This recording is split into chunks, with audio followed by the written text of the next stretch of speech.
Greetings, everyone. How are you doing today? It is Tuesday, 4 p.m.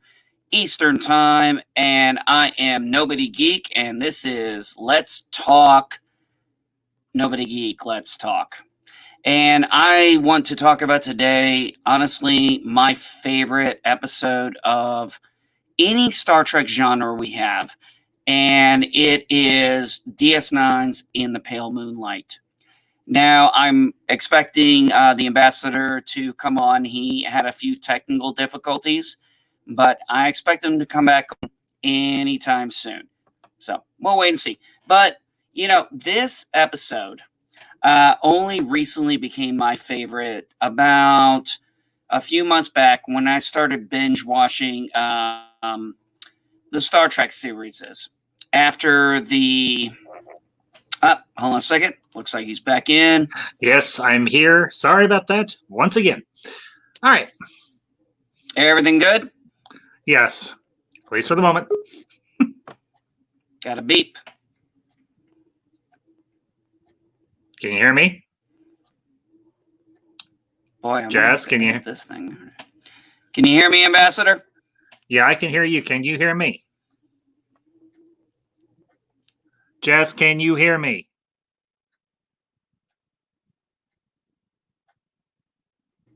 Yes, I can hear you now. Can you hear me? Okay.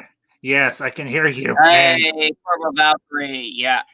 I don't know exactly where we lost connection. I know you left. I went ahead and went live and I disconnected again. So, okay, we are looking at some severe technical difficulties, but you know what? We're going to work through them tonight. We're going to do that. And when the ambassador wants to come back in, he can. Purple Lady, I know you are, Purple Valkyrie now. You are welcome to come in if you would like. I know you should be able to find it on the StreamYard if you want to come in. So, to say what I want to talk about is In the Pale Moonlight. This is all right. We'll try and get. You know, I don't mind technical difficulties. I do. Jess, it's not on your end. It's on mine. My webcam is acting up. So I'm just gonna go. Jess, can you hear me? Jess, can you hear me? All right, Ambassador, can you hear me now? Yes, can you hear me? Yeah, I can hear you. Can you hear me? Yes, yeah, I can hear you just fine. Okay. I unhooked my webcam because I'm having problems with it, so I'm just going to use the one on my laptop and say the heck with it. So, all right. Hey. All right, so where I was going with this, and I don't know where all the mishmash went, and you know what? I don't care. This is all for fun. So, technical difficulties happen. We don't unfortunately have those nice, wonderful budgets in the higher areas. So, what really got me on this episode was only about a few months ago when, as you know, I started binge watching Star Trek shortly before, COVID hit. And I was at TNG, and then I went to DS9. And the more I watched DS9, the more I found myself as now 40 years old, retired military, blended family kind of stuff. I started really relating to a lot more of what was going on in that diverse culture. I mean, we had diverse culture in other stars, but we didn't have that kind of a diverse culture where you had to deal with other cultures and their environments and deal with that, which being in a few joint operations I've been in or joint units, that was kind of a thing. And it was, it was just interesting. And the more we get into it, the more I see Cisco as the kind of officer that I always respected, the guy who's really looking out for his people, the guy who's going to go toe to toe with the bosses, the guy as an enlisted man, I did for my people. So there was so much in him that I related to. And then when we get to this episode and he's doing the very beginning, he's on his he's like, I got to talk about this. I got to say something. and he starts going into it. He's like, I've got to make it make sense to myself. And there's 2 points to this. One, he's making sure he can justify it to himself. And 2, he's somewhat breaking the fourth wall and trying to justify his actions to us. Yeah. Well, and that's, I was able to find this episode because unfortunately I don't have the full run of DS9 on DVD or anything. So I was lucky enough, I actually found the full episode on YouTube. And I won't say where because I don't want to get taken down, because it was nice to be able to watch this episode and have frame of reference because it had been a while since I had watched this episode. And honestly, I think this is probably one of the best episodes of Deep Space Nine, if not one of the best episodes of Star Trek that's been done in the last several years. And honestly, Avery Brooks as Sisko, he's not my all-time favorite captain, but he is one of my favorites because honestly, he is unlike any captain that we've seen on Star Trek before. Now, obviously, he is a person of color and everything, but that doesn't make a whole lot of difference to me. But this was the first time that we had a person of color as the captain and as the lead on Star Trek. I mean, yeah, we had Uhura before that, but I'm not saying she was in a secondary role per se, but she wasn't the focus of the show. Not to mention, you did have it in Star Trek 4. You did have a black female captain in Star Trek 4. I think where you're going with this is he was the first, black captain commander of color in a regular Star Trek series. And yes, that was a big deal. Yeah, but the truly interesting thing about this episode, and not to mention this particular series, the majority of the series takes place in wartime, particularly the war with the Dominion. And we did not really see this before on a Star Trek series of any kind. And honestly, it was rather refreshing to see the Federation go up against somebody that was quite literally they're better. I mean, yeah, you'd had the Borg before that, but to see the Federation and quite literally the entirety of the Alpha Quadrant get knocked on their backsides by quite literally a superior force was different. But as to this episode in particular, the Pale Moonlight, yes, this was one of the few times, if not the only time that I'm aware of anyway, that you have a fourth wall break episode, and it's pretty much the entirety of the episode. And this honestly is this is one of the better morality tales that we have in Star Trek in its entirety. Because you've got Sisko, he's talking to the computer and everything, doing his log entry, but they camouflage it very well as him doing a fourth wall break. And to be honest, I had to ask myself throughout this episode, because it had been so long since I had watched it, would I have been able to make the same decisions that Sisko made throughout this episode? Considering the stakes, considering everything that was on his shoulders. And I have to say to myself, even though I am a Christian, I am a person of faith, and I do have a very stringent moral compass. If I was in Sisko's shoes and I had the same life and death decisions on my back, yeah, I could go this far. Now, does that say I'm a morally? Well, let me make one more thing, and then you can go ahead. Then you can go. Does that necessarily make Sisko a morally corrupt individual? No, it doesn't. Not by any stretch does it make him morally corrupt. It means that he is a man who is pragmatic. So, anyway, go ahead, Jess.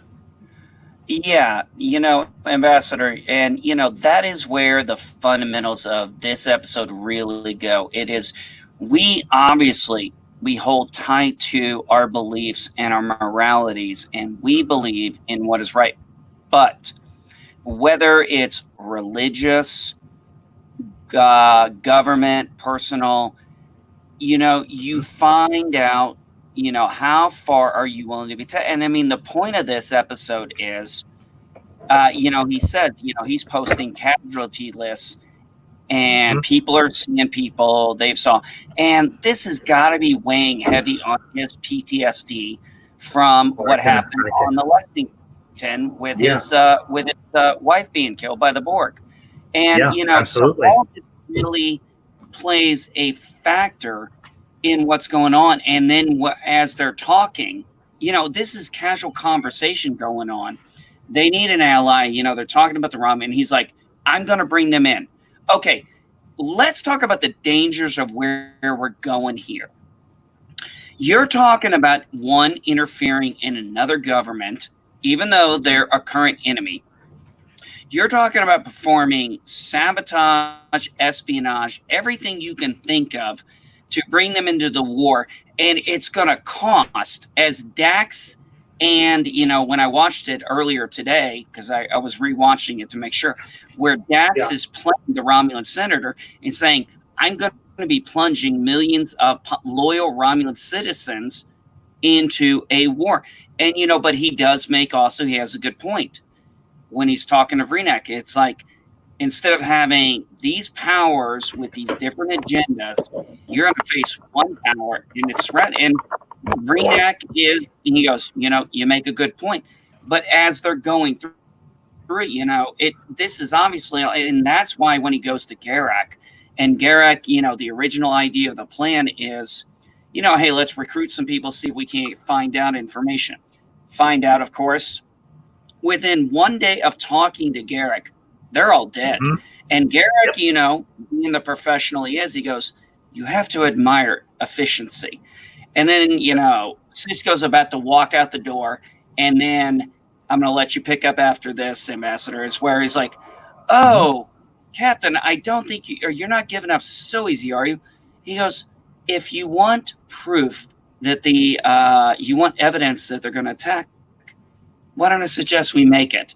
And then, you go right back to the log where he's like, I should have stopped right there. But, and Ambassador, you take over there.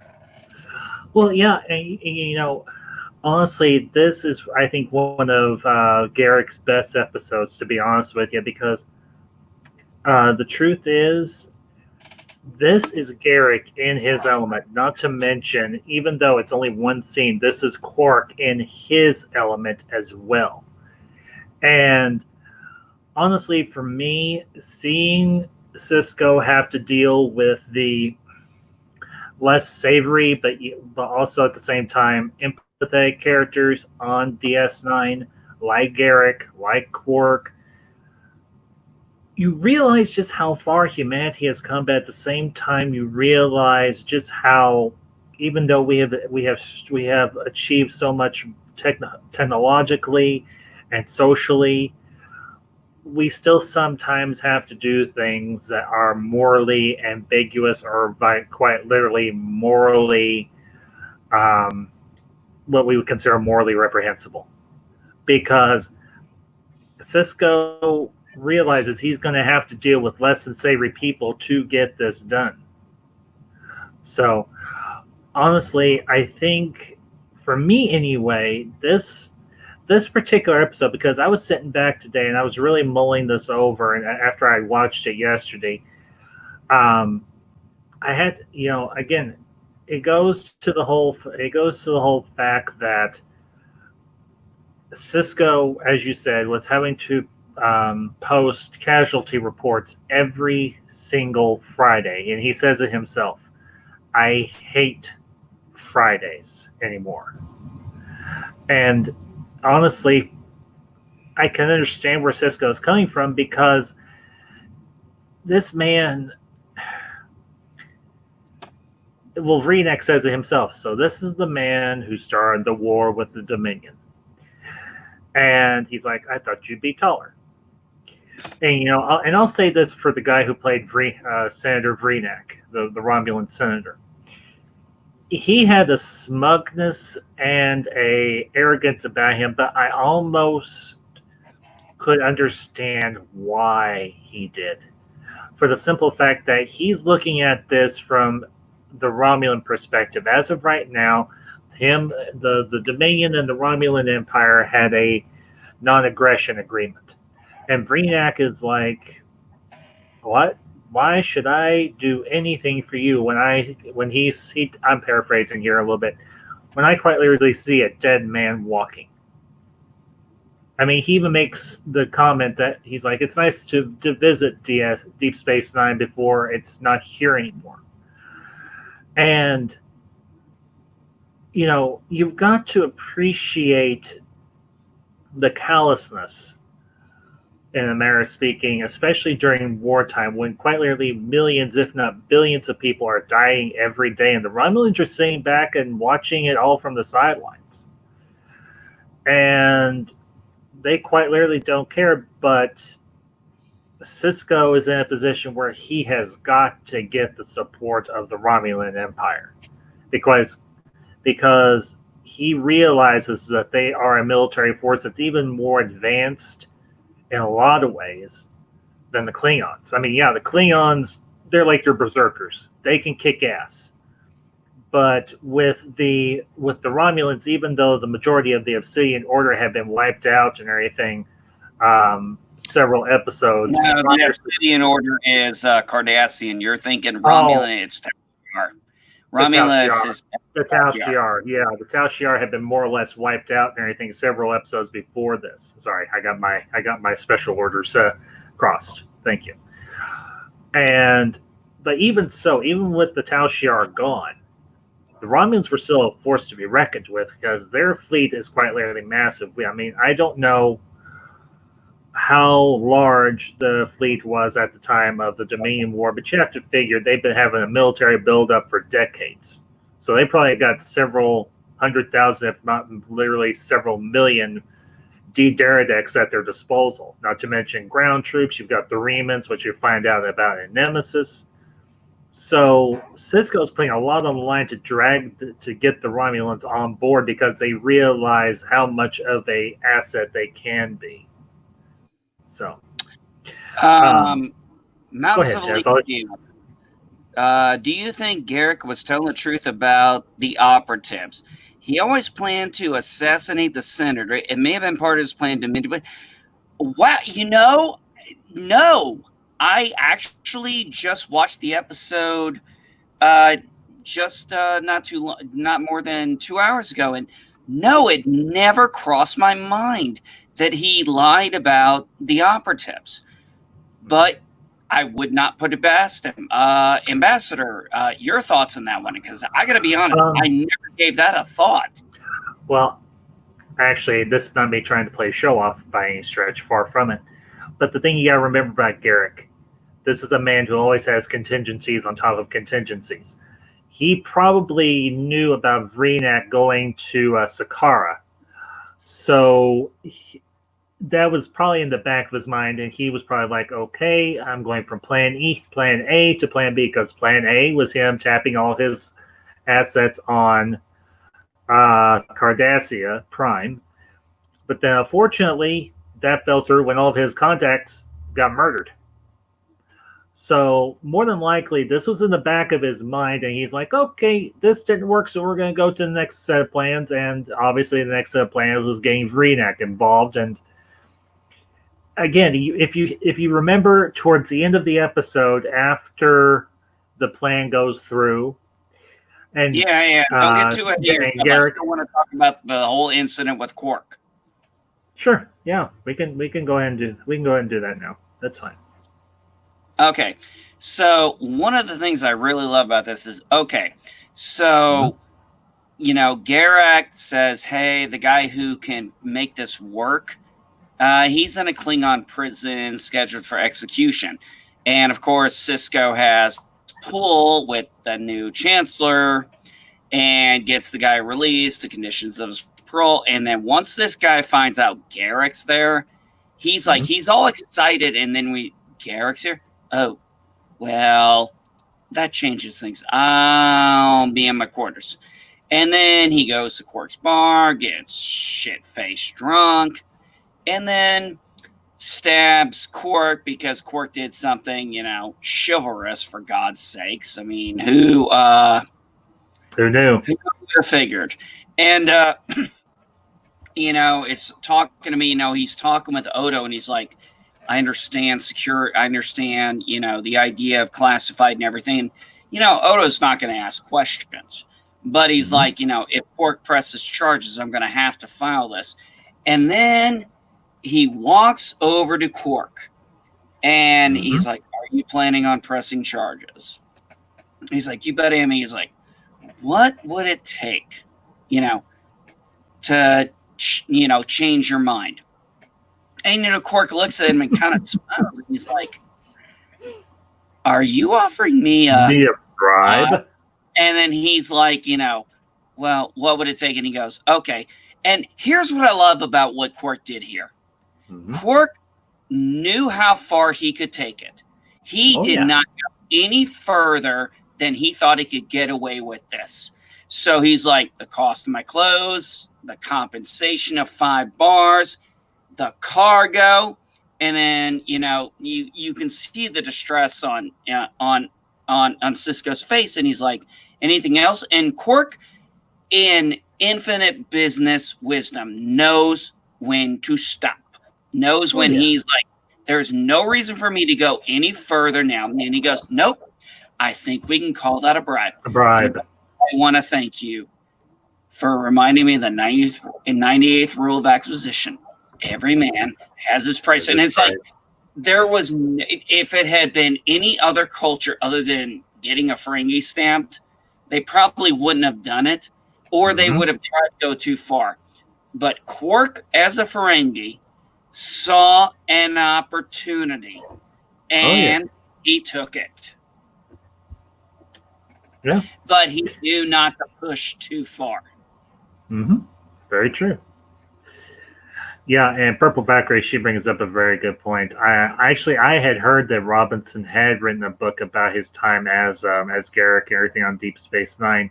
I just never had an opportunity to read it. So, but yeah, honestly, anytime you get Quark, or not Quark, but Garrick, well, actually Quark too, and everything, anytime you get an episode with the two of them involved in anything, and honestly, I'm not as familiar with Deep Space Nine as I am with TNG or anything.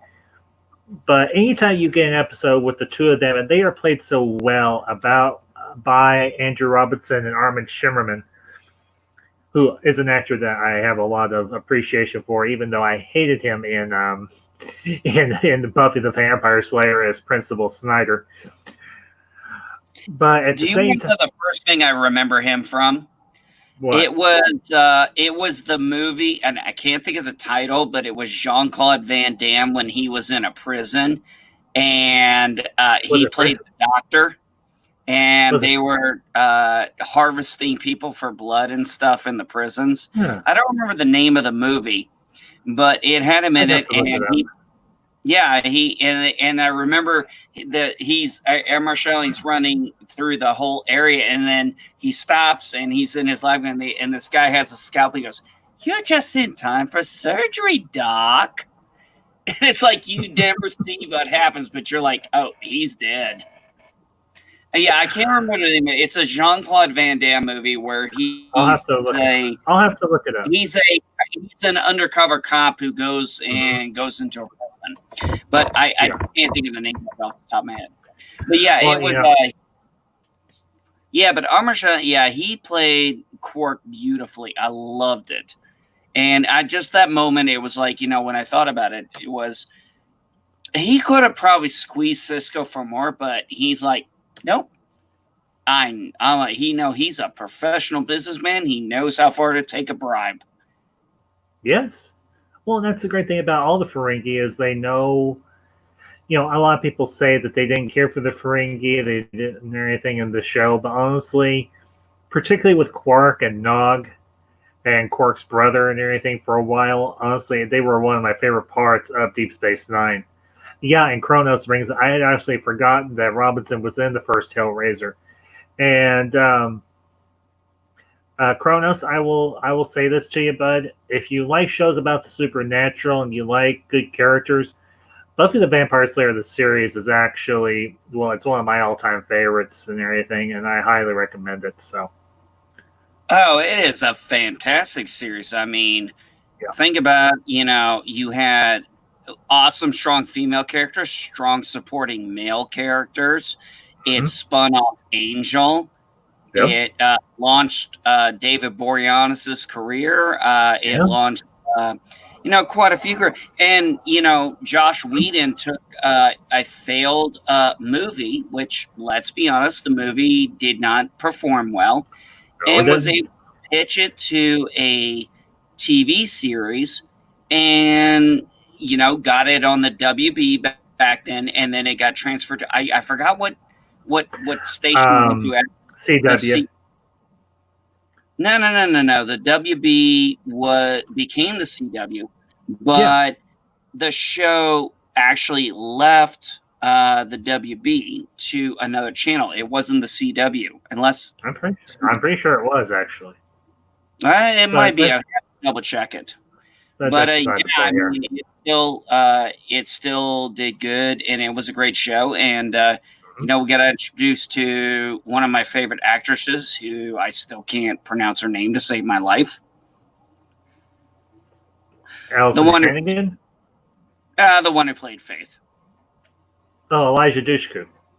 Yeah, I never can say her name right. I always jack it up. But she played Faith, and she was really good.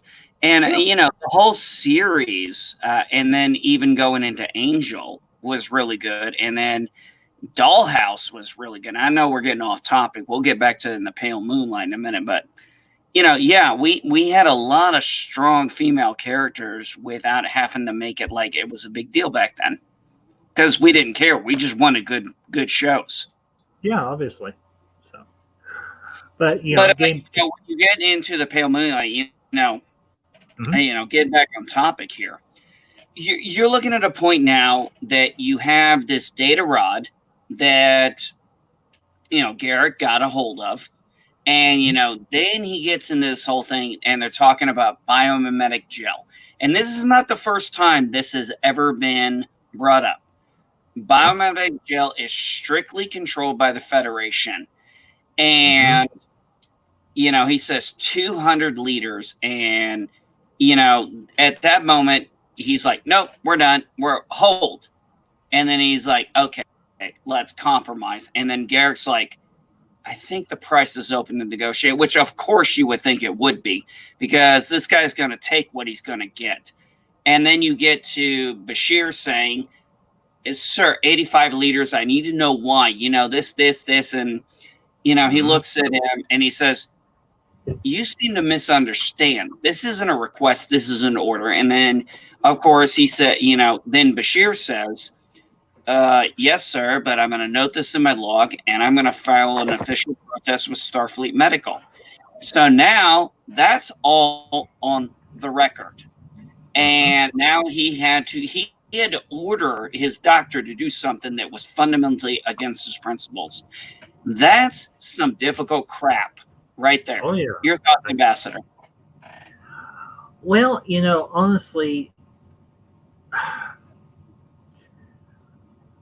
for me, I can understand Bashir's protest just for the simple fact that biomimetic gel is highly regulated, as you already mentioned, by the Federation. I mean, obviously, this is a highly volatile compound.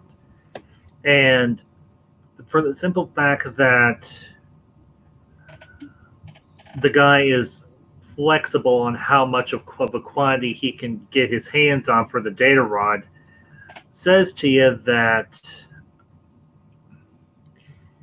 whatever he's wanting to do may not necessarily be on the up and up, but at the same time, he's not going. He almost bargains like a Ferengi does or anything in this particular instance, which makes you think, was this a Ferengi scientist or anything that was wanting to get their hands on biomimetic gel? But in terms of Bashir's position, yes, I understand where he was coming from, because he's trying to adhere to Starfleet regulations, particularly Starfleet medical regulations. So, and in terms of Cisco is at this point, he is past the point of no return. He has got to get this done if he wants this plan to go through, get the rod and everything. And obviously he does. But at this point, I see this particular circumstance between Cisco and Bashir as not as huge, because Cisco has already compromised on several positions and everything, and he's bent the rules to a certain extent. But here he's outright saying, I'm exercising my authority as commander of the station, as your superior officer. You're going to do this, or I will find someone else who will. Which I don't know who that necessarily would be. But okay, I understand what you mean by no big deal on Bashir's position, because this is not something Bashir is unused to when it comes to Cisco. So this wouldn't shock him to have to do this. But he is obviously going to say he wants it on the record in case this comes back to bite Cisco in the ass. He's saying, I did this under protest. So he was covering his ass. So even though he had no idea what was going on, he still did the right thing by following his orders and doing what he knew he was legally allowed to do. I think it was the whole point why this was an issue. It wasn't for Bashir, it was for Cisco. Cisco had to do something he fundamentally never wanted to put Bashir in a position to do. Nor would he ever wanted to have ordered him to do it. And he had to. And then we get to the point where they've gotten what they wanted. You got the data rod, you got the hollow stuff, you got the Romulan senator agreeing to a secret meeting under cloak. Nobody knows what's going on. Starfleet has given its blessing. And of course they have. And of course the Federation Council is going to do it because they're desperate. The Beta Z fell. Beta Z. Okay, let's be perfectly candid here. The Alpha Quadrant was sorely underprepared for any type of major war or major conflict. So, to be honest, Beta Z falling, I'm sorry. What kind of, I'm not meaning to throw shade here, but what kind of military could the Beta Z probably have? They're primarily known as telepaths. Here's the crazy thing. They're telepaths. You would think, and they didn't know what was coming. You would think they would see this coming. Would have had to gotten their asses in gear and mobilized their military, or at least said, "Hey, Starfleet, can you help us out here?" And then, of course, the 10th Fleet is off on maneuvers. Why in the hell are you doing maneuvers in the middle of an active war? I'm sorry. No, I agree. That is the biggest thing that made no sense. And they even said Beta Z wasn't considered a strategical advantage, and their orbital defenses were outdated, undermanned. In short, even though the war was going on, nobody thought they'd get that close. In short, it was a clusterfuck foobar from hell. You think, and I'm not even military, and I know this. I'm sorry. It was almost like the Federation was just begging to have their asses handed to them on every possible opportunity. I know we talked about this not too long ago in terms of the Federation as a militaristic force. I'm sorry. And Veer and our good friend Mir, or I think actually it might have been you, Jesse, they were throwing Miranda classes at these Dominion dreadnoughts, and they were getting obliterated. I'm like, come on, Starfleet, get your head out of your ass. It took the Borg to get them to start developing warships. And if I had been in charge of Starfleet Tactical, I would have been like, we're halting all building of any more Galaxy class or anything else. We're going to start churning out Defiance, and we're going to start churning out Prometheuses and everything else under the sun. And I'm sorry, the Borg and the Dominion take precedence over us staying gaseous anomalies. But that's just me. What do I know? No, I'm totally understand. I'm playing armchair tactician here. But this is the thing. This is where I said they're now desperate, and now you have everything in place. You've done all your compromises. You've crossed lines. You lines in the sand. You said you never cross. Well, you did. Yeah, show Vernick this, and then we get, then we wait and we wait, and then, you get that meme that's so famous now. It's a fake, and then you're like, what? And I mean, as the audience, you're like, what? You're thinking it's over now. You're thinking there's what's going to happen with the Federation now. Yeah, I know Voyager's going on, but this is the first time in Star Trek where you like, we're screwed. Mm-hmm. And when he says those things where he's like, he was furious, and he's like, I can't blame him. I would be in his position. And he's like, talks about how he's going to, but then we all forgot Garak went aboard the ship. Now, I always thought about this. Garak went aboard the ship to plant the bomb, obviously. But here's something I think Garak did that we didn't know. I think he had a second data rod. Because Vreenak had the rod. And, of course, Vreenak's not going to give it back to Sisko. So how does Garak ensure that the rod miraculously survived unless he had a second one and he planted it? That's entirely possible, too. Well, go ahead.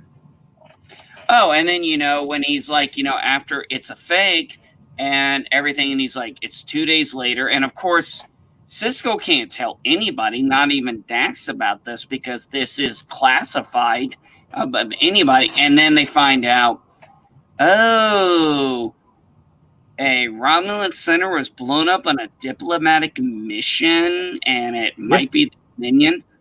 And then that's when, he walks in and he hits Garak, and he's like, you killed him. He's like, that's right. He goes, you knew. And he's like, oh, no, I hoped. But as you said, now I'm going to let you pick up after this. You said Garak always had a plan B. And he said, no, it wasn't that simple. I hoped it would work out, but I suspected it might not work out. And I'm paraphrasing. So he made sure it was going to work. And he's like, the Romulans will enter the war. You can pick it up from there. Well, just to make a comment on the chat, Mounds of Elysium makes a very good comedic point. They may have left the Dominion capture betas that Loxana Troy left behind out of spite to annoy the Dominion into surrender. Dominion, Mounds of Elysium, that was perfect. Good, that's a great one. But honestly, Garak is like, you came to me because you knew what I was capable of doing. You came to me, Sisko, because your back was against a wall. And you knew what I would do, the lengths I could go to that you seemingly couldn't. But you could. And Sisko goes, not Sisko, Garak says, so you have lost. I got you on this. I got you on this. Remember, he says he says that, and he's like the Romulans when you don't know that. I think so. After they discover the wreckage, they will find an obsolete rod miraculously survive and show talking about the invasion. And then they'll discover it's fraud. No, I don't think so, Captain. Any imperfections will be blamed on the explosion. Yep. So I ask you, Captain, with a seemingly legitimate rod in one hand and a and dead dead Romulan senator in the other. What conclusion? What conclusion would you come Conclusion to? would you who? Well, That the Romulans, that the Dominion were going to invade Romulus, and that Senator Vreenak got the information on Sakara and was killed before bringing it home. So, when you get to this part, this final part, before I get to the best part, this is almost when he goes, "You're going to get what you want." That's why you said, that's why you came to me, Captain. You knew I could do the things you couldn't do. Well, you were right. And you're going to get what you want. And all it cost was the life of one senator, one criminal, and your self-respect. Yep. Of one Starfleet officer. I don't know about you, but I call that a bargain. And you know what? As someone who's been in the military and seen some of the compromises I've seen, dude, that is about the easiest bargain you're going to get for what he was wanting. Yeah, because if you really think about it, and Kronos, so do I. I mean, it really speaks to the lengths that people will go to during wartime for victory. And Jesse, you're a history geek, same as me, and you've probably heard this story and everything, same as me, from actual history, but also from television shows that we both like. One in particular, Babylon 5. And they're talking about Churchill during World War II, and you probably know where I'm going here. I know exactly where you're going. And the British and the Allies have cracked the Enigma codes and everything of the Germans. They could read their dispatches by that point, all their communiques and everything. But they figure out that there's going to be an attack on a town, Coventry, I think it's called, over in Britain, in the island of Great Britain, during World War II. And I think this is referenced during Babylon 5, and it's actually Sheridan talking, and it's Sheridan talking about this, and he has seen the film reels, which I am amazed have survived into 2260 something, but then at the same time I'm not surprised. And he sees the haunted look on Churchill's face because he knows Churchill knew he could have saved all those civilian lives, but he didn't, because if he had, the Germans could have potentially figured out that the Allies had decrypted their codes. So Churchill compromised and sacrificed a lot of lives to keep that secret intact. I'm gonna, as someone who absolutely can agree with this, I hate the saying "the ends justify the means," but I understand that sometimes, and this is where this episode goes. It's how far are you willing to go for your principles? Are you really willing to die by them? And at the end of the day, Sisko had to make a choice. Am I going to stick with them? And that's where we get to the point where when he finally says, you got a bargain. And then we get to the best part of the episode, the final ending, where, they get up there and he's like, at 0800 hours. You know what? Actually, I'm going to do my best to try and just do this again. At 0800 hours. Stationary time. The Romulan Empire officially declared war on the Dominion. So, this is a huge victory for the good guys. Oh, I totally screwed it. They've already struck 15 outposts along the Cardassian border. So, this is a huge victory for the good guys. This may even be the turning point in the war. There is even a welcome to the fight in the war room. So, I lied. I cheated. I bribed men to cover the crimes of other men.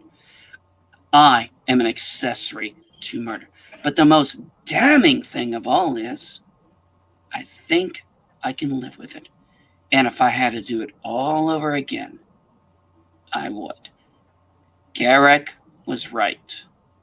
A guilty conscience is a small price to pay for the security of the Alpha Quadrant. So I will learn to live with it because I can. I can live with it. Computer, erase that entire personal life. And that is really, I'm no Avery Brooks by a long shot, but I mean, the emotion behind everything. He got what he wanted, and he paid the price. And then he got to the point, which is, I think, the key point. I think too many people miss this last part of the episode. Everybody is all about getting to the decision he did, but people forget that after that decision is made, how do you live with it? And people forget that sometimes people can't live with the decisions they made. It's just too much, too painful. They can't handle it. That's a big difference with the end of the movie. It's not about the decision. The decision was made. It was already done, win, lose, or fail. But what the cost was, Cisco had to, at the end, like many people who make those decisions, they have to live with the end result. And he had to decide if he could live with it. And that's the reason why he made that log. He couldn't talk about it with anyone, so he just wanted to get it off his chest and finally realize, I made the right decision. Or, if you want to go about it, I made the wrong decision for the right reasons, and I'll live with the consequences of that action. And that is why it is one of the, in my opinion, the fact that Avery Brooks, I've looked it up, the fact that he didn't get a freaking Emmy for that is completely unreal. Well, and Jesse, here's the problem. Hollywood, unfortunately, has always looked with, I'm just going to say, disdain upon sci-fi and fantasy television because they consider it kids stuff. They consider it low art. Well, to be perfectly candid, the characters on shows like Star Trek and Babylon 5, and I'll even throw it out there, Buffy the Vampire Slayer, Xena Warrior Princess, Hercules, all of these sci-fi and fantasy shows, they do a better freaking job of studying and showing the human condition than any one of these mamby-pamby, limp-wristed, millennial pieces of crap TV shows that you've got out nowadays. Now, I will say this much. Mammoth Bastard has shown me a few shows I have actually grown to appreciate. And everything, one of them I've talked about previously, and everything that's Outlander, which is a Ronald G. Moore production. And everything, who was also in charge of both versions of Battlestar Galactica. But another show that I have surprisingly come to appreciate, and it's a shame that Mammoth Bastard isn't here to hear me say this, but it's actually a spinoff of the show Vampire Diaries and the originals, and it's called Legacies. And we're just a few episodes into the first season, and honestly, this show deals with the dynamics of family, what it means to grow up being different, and does it in a way that doesn't come off as woke, doesn't come off as ham-fisted, and doesn't come off nearly as cringeworthy as the last two installments of the Star Trek franchise, that being Discovery and Picard. So that's my entire. When it comes to shows, the most current shows, the only current show that's on right now that's not on hiatus or anything that my wife and I are watching is The 100. She got me into the show. I thought, oh God, it's on the CW. This is going to be some woke. Actually, no, it's really, really good. I absolutely love it.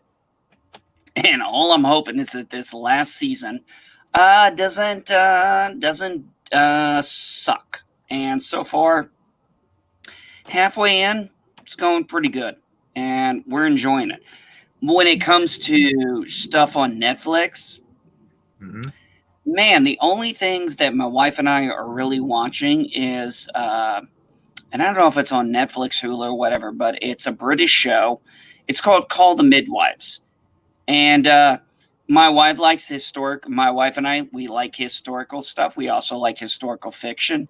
And it's a really interesting show about midwives in Britain in the slums. And it's really good. And the other show we're watching, which we're going to have to catch up with season 2 tomorrow, is the German show Dark. And I'll tell you what, for a time travel show with literally almost no special effects, it is one of the best psychological thrillers I have ever watched. Well, and I don't know if you see the comments or anything, LGD Pixels or anything. He's like, I have a word on this. May I have a word on this? I have an interesting point. So I don't know if you want to send him the link or whatever. So.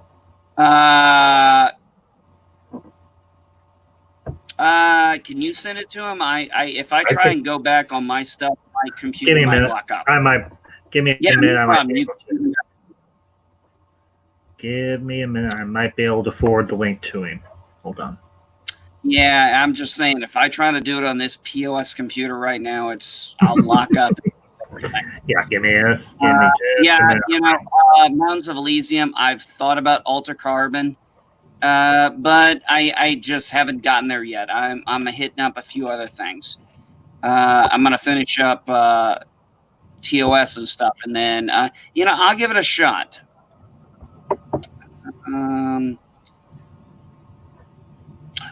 Chronos 100 is kind of a post-apocalyptic thing, and at first you might think, because it's CW, it's going to be very SJW stuff.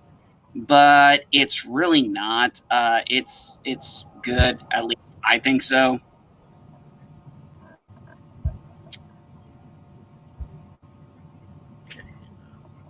Just another nerd.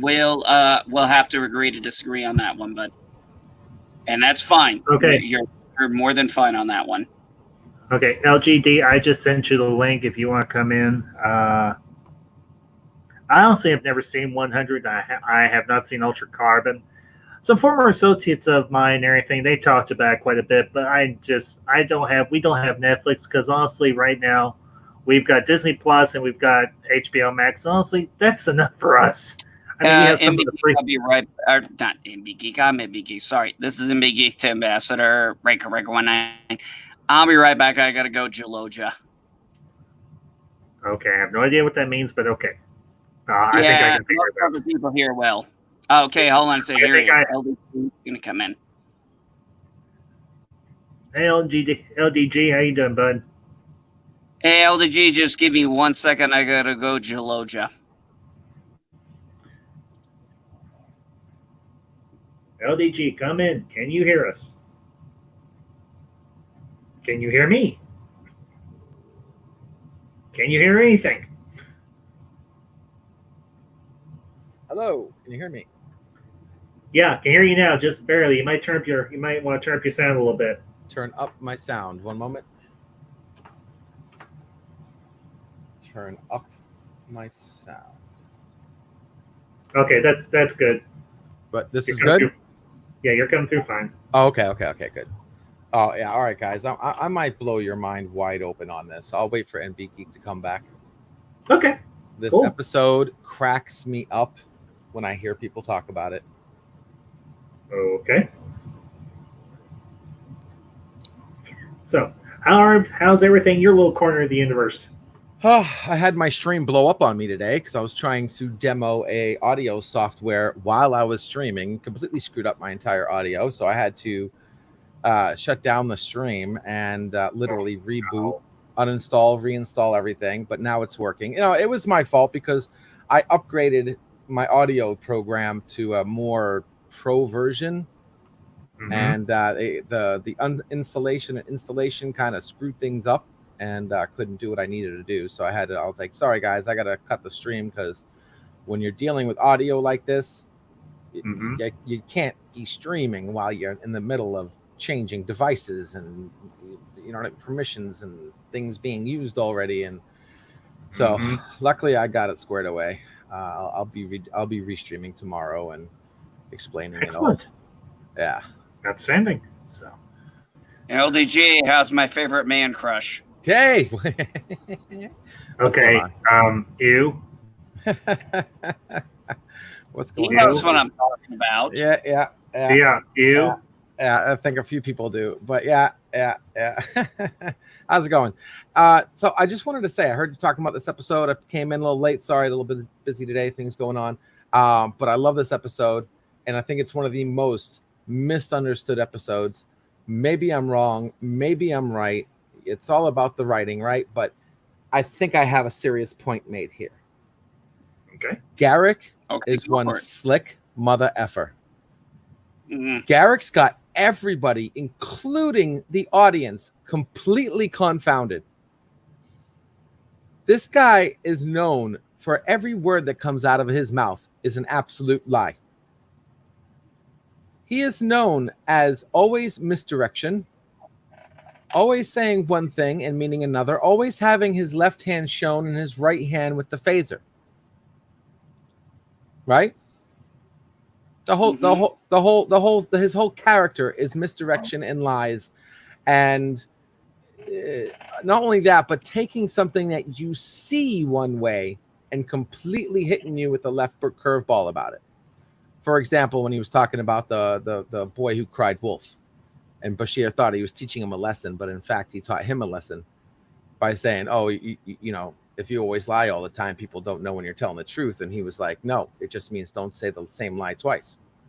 Yep. You know, and like that is his character. What about when he said to Worf too? Yeah, now hold on, LG. Do you remember what he said with Worf when he was lying to Worf in the shuttle, and he goes, "Get him inside." You're not being serious.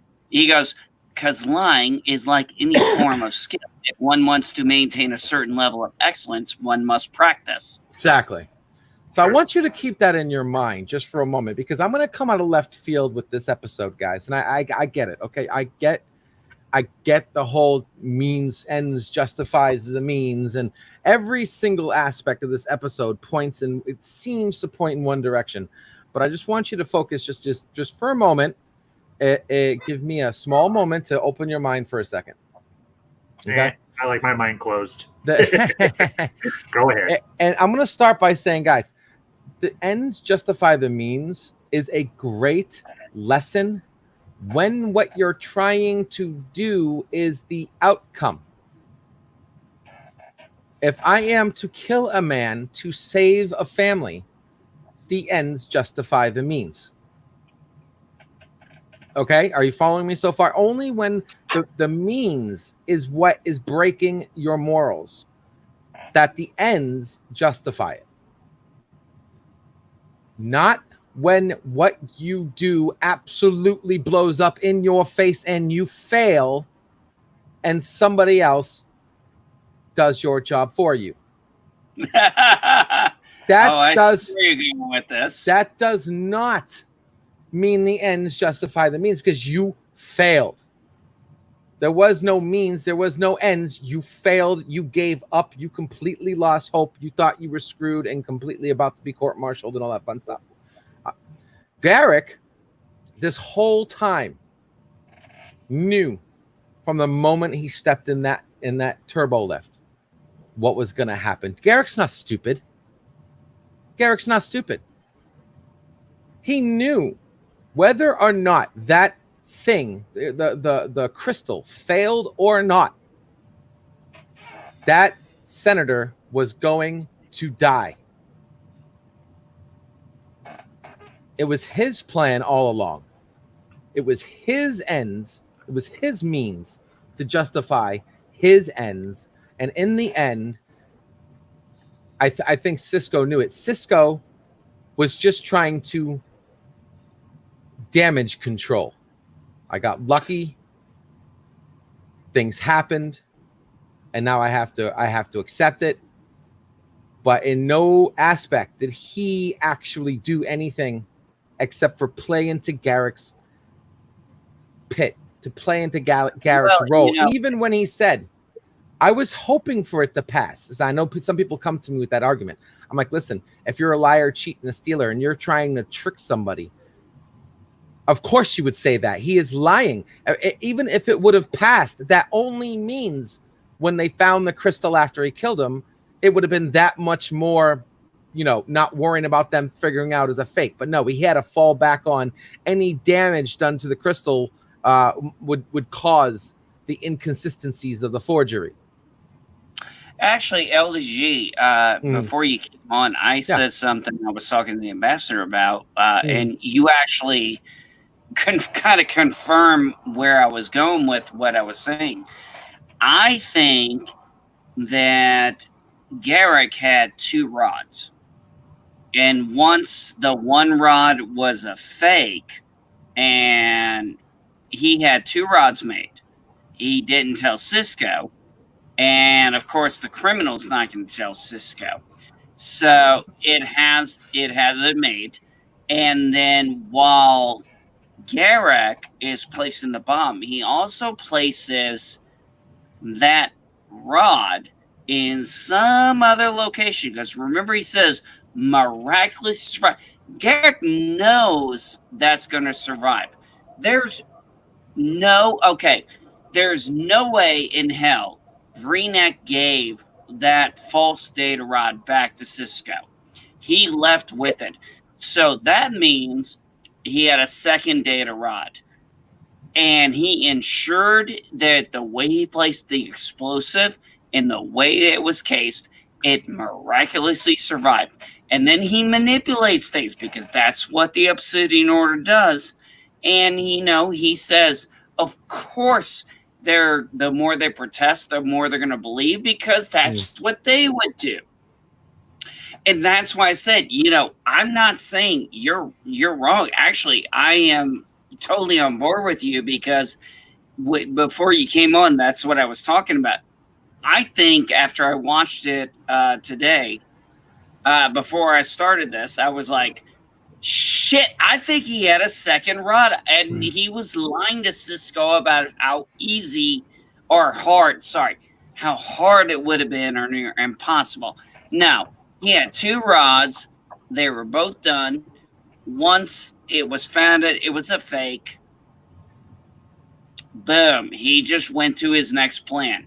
He had contingencies because he is intel ops. That's an interesting thought. But again, I seriously think whether it was real or not, Vreenak was dying. He was dying, straight up dying. He went to his shuttle before. Remember, I'm sorry, let's just speak. Let me just finish this one thing. He went to the shuttle the second Vreenak came on board. Before he even said it was a forgery or a fake. Remember this. This is critical. Before he even knew it was a fake, before they even gave him the rod, he told Cisco he's going to the shuttle and not to get caught. You don't just place a bomb on that's when he placed the bomb. He knew what was going on. Whether it failed or not, it didn't matter. That was the moment they hung a light on it. They said, Vreenak is here. He's landing in Shuttle Bay 2. And Garrick was like, well, okay, I'm going to sneak by his guards, and I need to look at his ship, get aboard his ship real quick. That was even before anything. No, that's a good point. You're right. Well, honestly, LGD, you beat me to the punch, literally, because I only watched the episode once, but I have one of those endemic or eidetic memories, photographic memories. Join the club. And, me too. And here's the thing for me. What is the most surefire way to get the Romulan Empire involved in the war against the Dominion? Kill a senator. Kill a senator. You're going to get a pro-council, so what's the next best thing? Kill a senator. Yep. And the one who actually devised the non-aggression pact. Yeah. Well, I mean, any senator would have done, honestly, but killing the senator that drafted the non-aggression, the non-aggression pact, perfect, absolutely perfect, because Garrick was saying that Vreenak was the loudest voice in support of non-aggression against the Dominion. Yep. Once that voice is gone, as the old saying goes, cut off the head, the body dies. Mm-hmm. That his whole contingency of supporters in the Romulan Senate's going to just go poof. Yep, we're going to war. We're going to go kick the R11 snot out of Dominion now because we think they killed one of our senators. Mm-hmm. So, honestly, for me, because here's the thing about Garrick, and Jesse brought it up. He was Obsidian Order. He was espionage. He was intel. He was one of those people that worked behind the scenes, and that was what he was best at. He was a saboteur. Mm-hmm. So, Garrick had all the tools. He had the entire skill set that he needed to carry out this op. Mm-hmm. So, and he premeditated op from day one. And LG, you're right. He played Cisco. And, to what now, hold on a second about the way LDG said, he's right. He played Cisco. It didn't matter whether it was going to pass or not. That ship was never going to make it to Romulus. I'm going to go on LDG's side on that one. There's no way. You're right.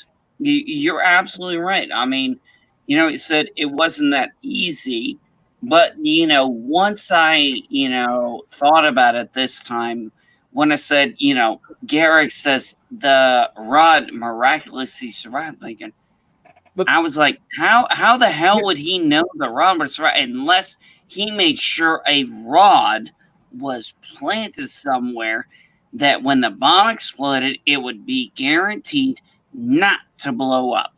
That's an interesting point, and that definitely could be. And I wanted to make one last point, because people use that speech when Cisco found out, and he realized that it didn't fail, even though he had barely anything to do with it.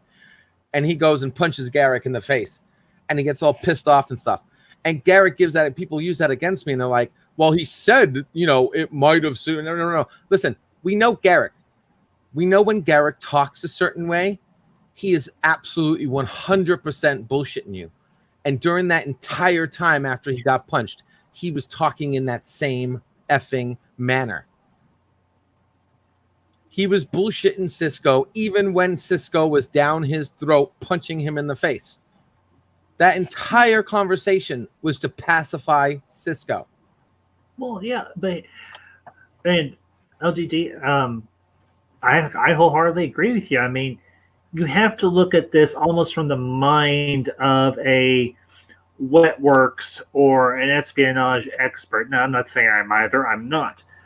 But you have to look at this. What is the best possible way to get a outside political body involved in a conflict? Kill someone in that government. Exactly. You know what I would have done, though? I'm sorry. I'm done. Go ahead, LGD, please. I would have added one thing, because I appreciate how it was done. And I like how I think I have a better understanding of the episode than most Trekkies see that episode, because everybody loves the bandwagon Cisco, and that how this was the means justify the ends, and Cisco's the savior and all that BS. And I'm sorry, that's just not the way it is. I would have done one thing to pull a light on it. What, me? You cursing me out? I would have added at the end. I would have given give Garrick one 5-second scene at the end after Cisco failed to take the drink and he was all crying in his own worship, trying to make this all right in his own head. And given Garrick one final scene, maybe a communication on a monitor or something that he clicks, and it's some secret, like one of those people he contacted or something that said, "I told you it'd work."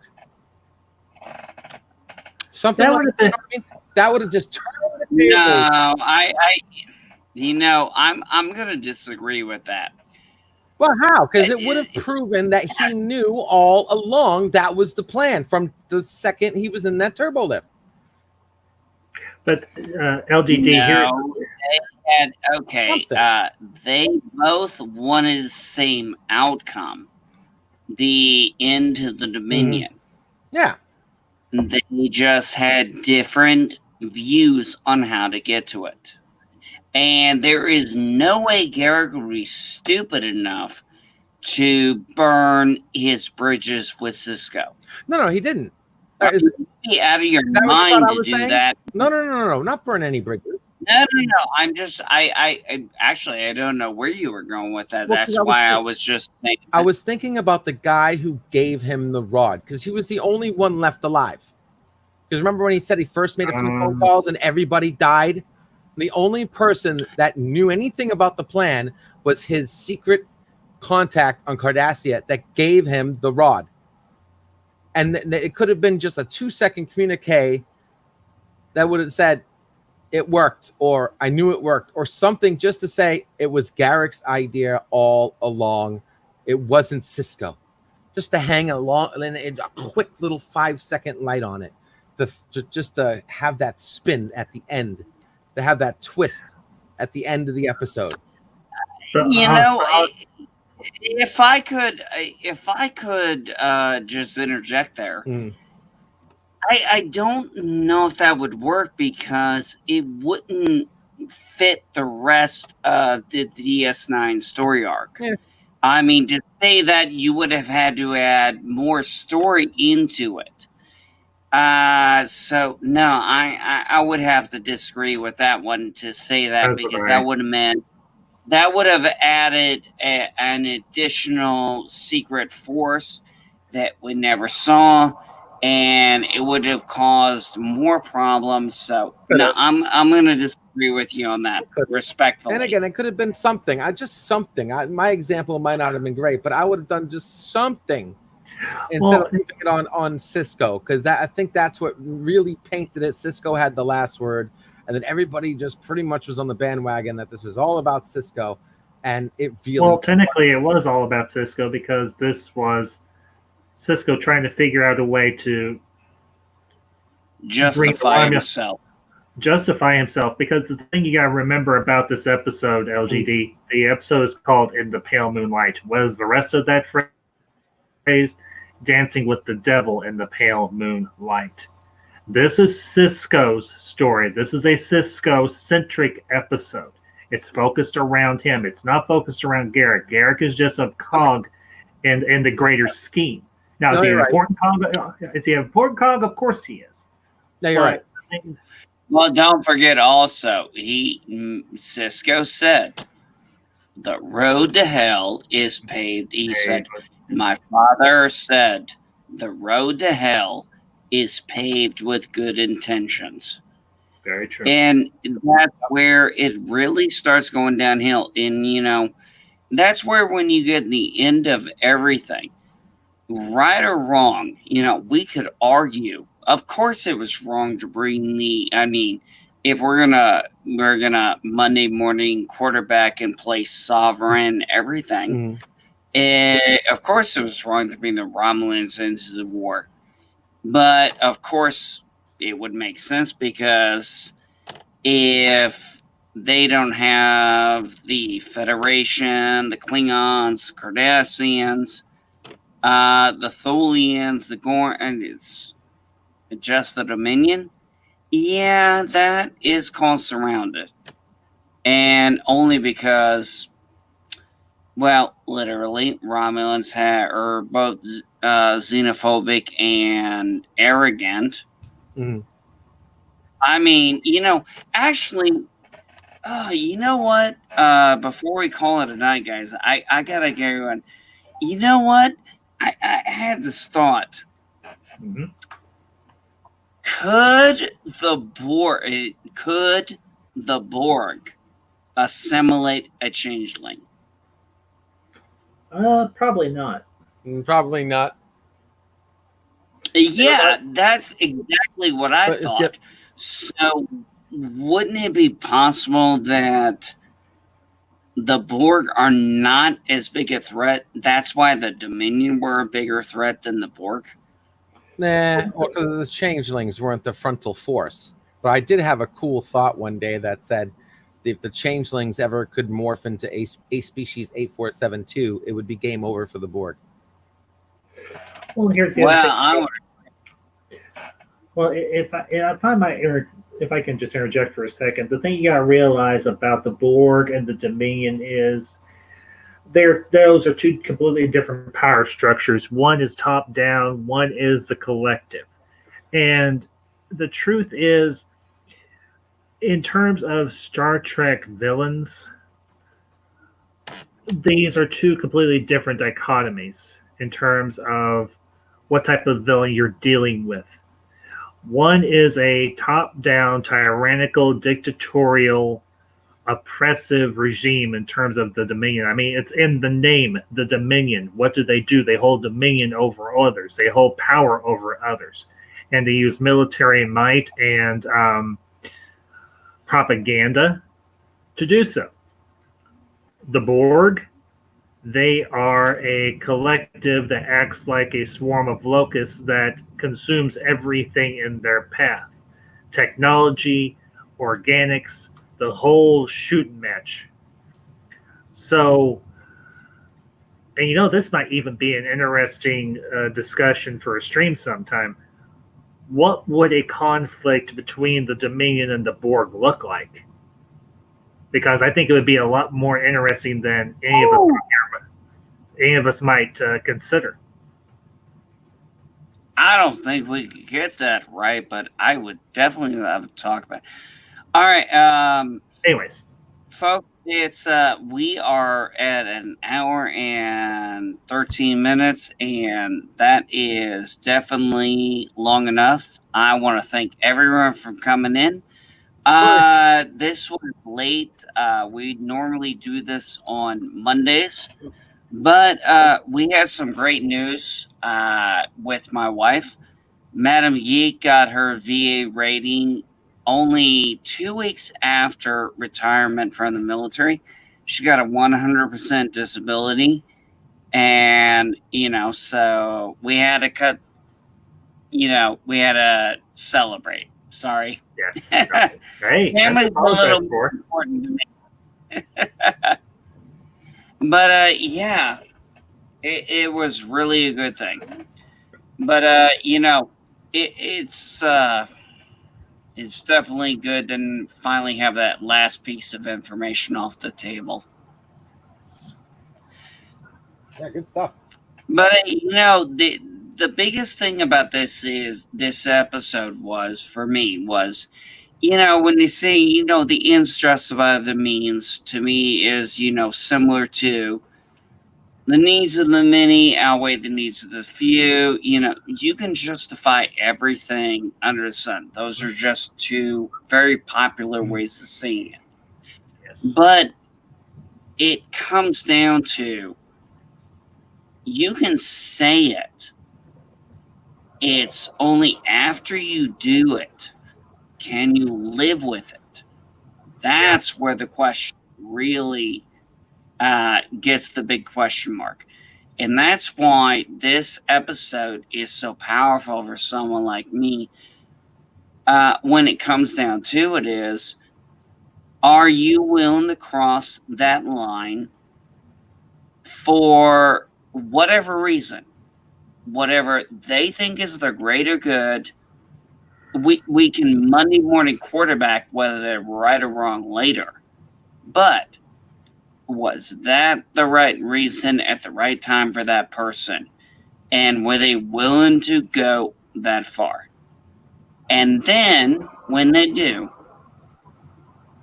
were they able to live with it? That is that last part.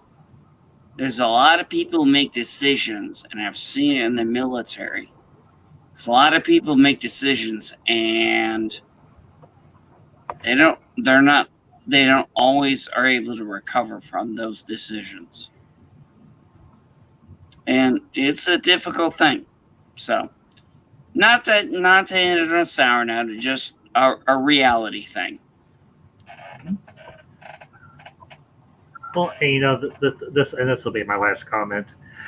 In terms of this episode, it is kind of a downer episode, but it's meant to be because you're dealing with a morality tale and you're dealing with a question of how far are you willing to go to end a conflict, to end a war, a very costly war. that's costing billions, if not trillions, of lives every day. And the whole thing is saddled on one man's conscience, and that's Cisco's. So some people may say this episode ended on a down note. I think it ended on a realistic note. Because this is a very dark episode, and I think some of the darker episodes in a lot of shows are the best ones. I mean, we look at, and just real quick illustration, everybody regards Empire Strikes Back as their favorite installment in the Star Wars saga. Why? Because it ends on a very down beat, and oftentimes in real life, there are times when life ends on a down note.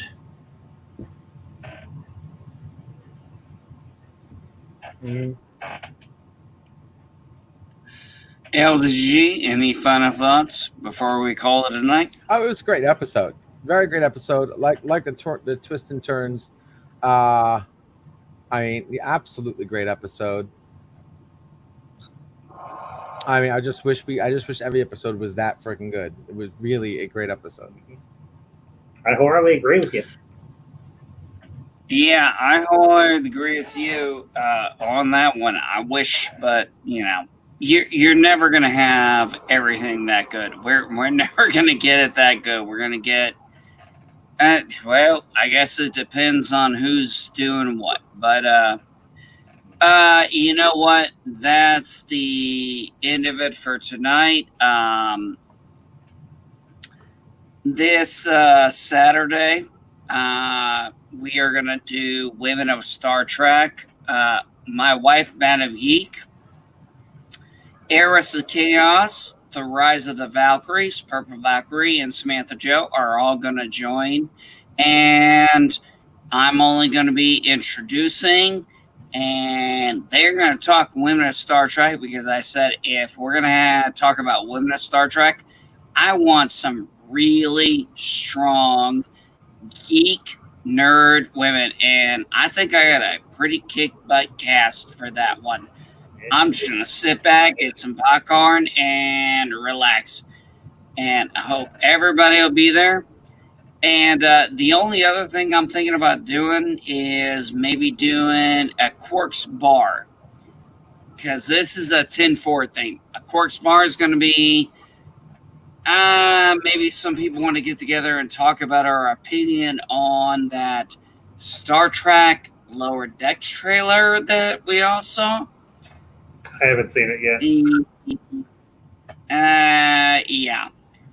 I'm debating if I want to do that, but I think I'm going to on about Thursday, Friday, and just get some people there. That's going to be on the Quark's Bar playlist. It's not going to be on the Sim4, because it's going to be all about some anger.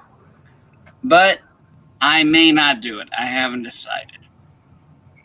But other than that, next week we're going to get back on schedule Monday, 6:30 Eastern. Ambassador, what do you want to talk about next week? I'm going to put you in the hot seat and say, what do you want to talk about on Monday? Yeah, I did it. Okay. Well, I'll have something for you by next Monday. No problem. All right. You got it.